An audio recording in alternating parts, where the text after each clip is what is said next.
Winner घोषित हो रहे हैं, तो उस पर क्या आपका तबसरा रहेगा?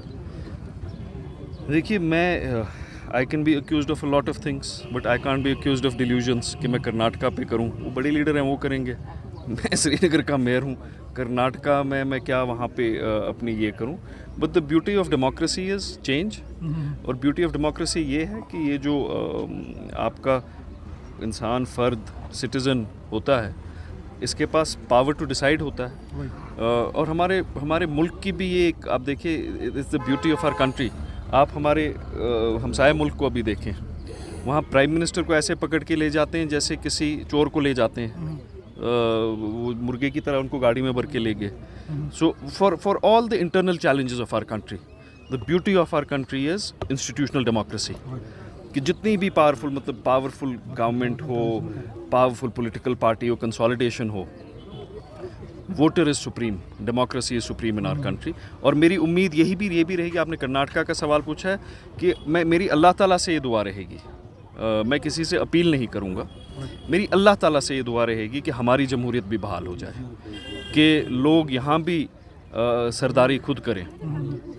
इंशाअल्लाह ताला ऐसा हो कि खल्के खुदा यहाँ पे राज करे।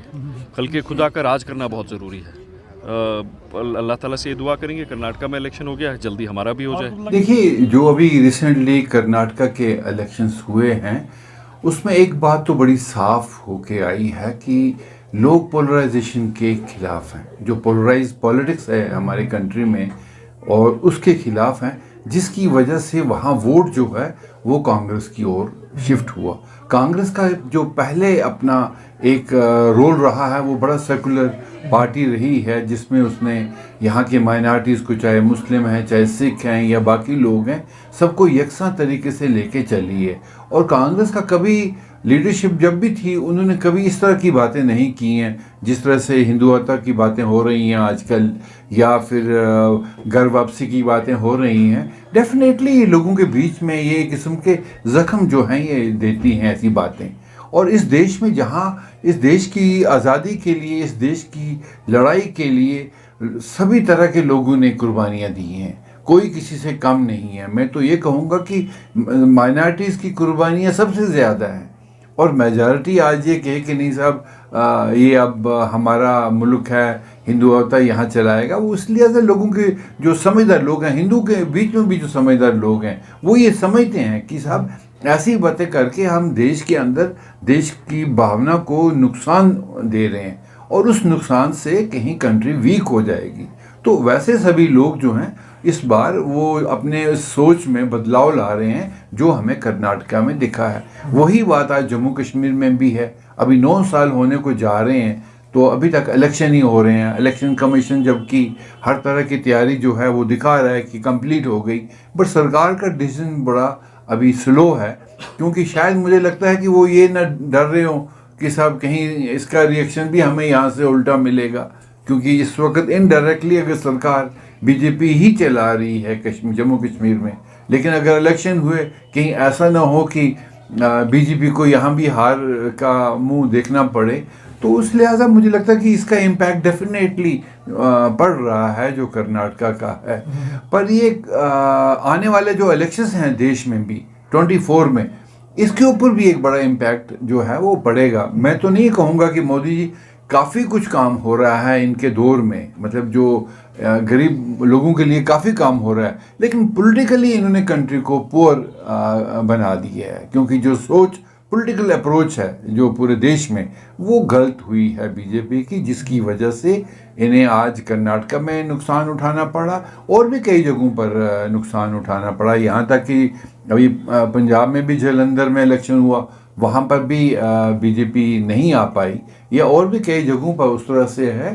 पर एक साफ है कि साहब जो ये अप्रोच इस वक्त देश में चल रही है हिंदुत्व की, या आरएसएस को चाहिए वो पीछे हो जाए इस सोच से को लेकर, तो वो सियासी मामलों में दखल ना दे। अगर वो चाहती है कुछ अपना सोच, वो खुद सामने आए, तो उसे समझ आ जाएगी कि साहब लोग उसको चाहेंगे या नहीं चाहेंगे। बट वो इनडायरेक्ट तरीके से बीजेपी को सपोर्ट करके आगे आना चाहती है, बीजेपी ऊपर प्रेशर कर रही है, तो मुझे लगता है कि ये देश का बड़ा नुकसान हो रहा है।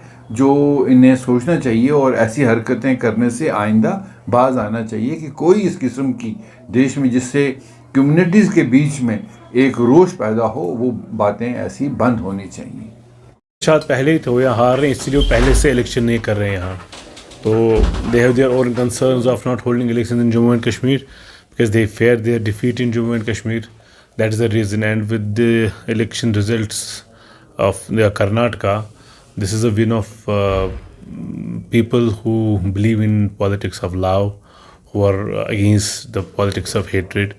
कम्युनल पॉलिटिक्स का जो सिलसिला चला था मुल्क में, जो उसके खिलाफ काम करते हैं, this is vote against that. And all such forces, all such secular forces are happy with the verdict, who believe in democracy, who believe in real democracy, who believe in politics of love. We are one among them. We have fought for democracy, we have fought for secularism. So this is a win for all those forces who are fighting for real India, real idea of India, that is secularism, that is democracy. 2020 अगर आप इसको आप macro level पे देखेंगे, छोटी छोटी चीज़ों को आप देखेंगे, स्टेट वाइज देखेंगे आप, तो आप कहीं नहीं देखेंगे बीजेपी को 200 का आंकड़ा पार करते हुए। लेकिन अब इलेक्ट्रोल पॉलिटिक्स का कुछ कहा नहीं जा सकता, अभी 1 साल है, लेकिन इंडिकेशंस बहुत अच्छी हैं। अभी हिमाचल के इलेक्शंस हो गए हैं, या अभी आज कर्नाटक इलेक्शंस के रिजल्ट आए हुए हैं, तो अच्छी इंडिकेशन है। पंजाब में बीजेपी कहीं नहीं है। तो जब हम बीजेपी कहते हैं, हम मुल्क के ख़िलाफ़ नहीं बोलते, हम एक ऑर्गेनाइजेशन के ख़िलाफ़ बोलते हैं जिसने मुल्क की स्टेबिलिटी ख़राब की, जिसने मुल्क का अमन चैन ख़राब किया है। इन ए सेंस पॉलिटिक्स नहीं रही, पॉलिटिक्स रिलीजन बन गया। सो जब पहले चलता आया था, जिस मुल्क की बात सब लोग करते थे, सेक्युलर इंडिया की, जो डाइवर्स था, उम्मीद करते हैं 2024 में वापस आएगा। ऑलरेडी ग्रैंड अलायंस बना है हमारे मुखालिफों का। बीजेपी ने एक बहुत बड़ा ग्रैंड अलायंस बनाया है, बहुत सी टीम्स का ग्रैंड अलायंस बनाया हुआ है, और उसके साथ बहुत से इंडिपेंडेंट्स का ग्रैंड अलायंस बनाया हुआ है। तो यहाँ grand alliances versus real alliance है, that is national conference versus number of alliances, A team, B team, C team, then independents again independents, then ऐसी छोटी मोटी पार्टियाँ जिनका आप अभी तक नाम नहीं सुना है, शायद इलेक्शन फॉर्म भरने के दिन आप नाम सुनेंगे। तो ये 30-40 पार्टियाँ एक साइड से हैं इंडिपेंडेंट को लेके, और यहाँ से नेशनल कॉन्फ्रेंस है। We are fighting against big communal alliance, so we are here, will be fighting इंशाल्लाह। PhD Is policy decision, Farooq Sab can only talk about that, or Mehbooba ji, but as of now we will fight BJP and its cronies to the extent, if PhD is required, yes, if not, whatever, we will fight and we will win the election inshallah, and we will ensure secular forces are on forefront. Election जल्द से जल्द होनी चाहिए, हर चीज़ के election होने चाहिए। अभी assembly के जो हैं ये पार्लियामेंट के तो 1 साल बाद हैं, तो वो बेसिक वो सोल है डेमोक्रेसी के इलेक्शंस, तो वो होने चाहिए। उम्मीद करते हैं जल्द से जल्द हो जाएंगे, लेकिन यहाँ की एडमिनिस्ट्रेशन चाहती नहीं है होने चाहिए। लेकिन ये दिल्ली में जो बैठे हैं, जो इसको यूनियन टेरिटरी बनाए हुए हैं, तो जिम्मेदारी उनकी बनती है। हम स्टेट इलेक्शन कमीशनर LG साहब को दोष नहीं देते, हम MHA को दोष देते हैं, जो डायरेक्टली कंट्रोल कर रहे हैं इसको। उनको इलेक्शन का उनको यहाँ के लोगों की एस्पिरेशन तो सोचनी चाहिए। कोई भी जीते बाद में वो तो लोग डिसाइड करेंगे, लेकिन लोगों के हाथ में पावर होनी चाहिए, लोगों का अपना MLA होना चाहिए, उनका मिनिस्टर, उनका चीफ मिनिस्टर होना चाहिए। तो बाहर वाले आके हम पे यहाँ राज कर रहे हैं, वही तानाशाही कर रहे हैं। कुछ 10, 15, 20 लोग मिलके तानाशाही कर रहे हैं, जिनका डोमेन नहीं है ये, जो पब्लिक की मर्जी नहीं है। राजशाही मीन्स जो लोगों का राज होना चाहिए। उम्मीद करते हैं जल्द से जल्द वो दिन वापस आएंगे जहाँ लोगों का राज चलेगा।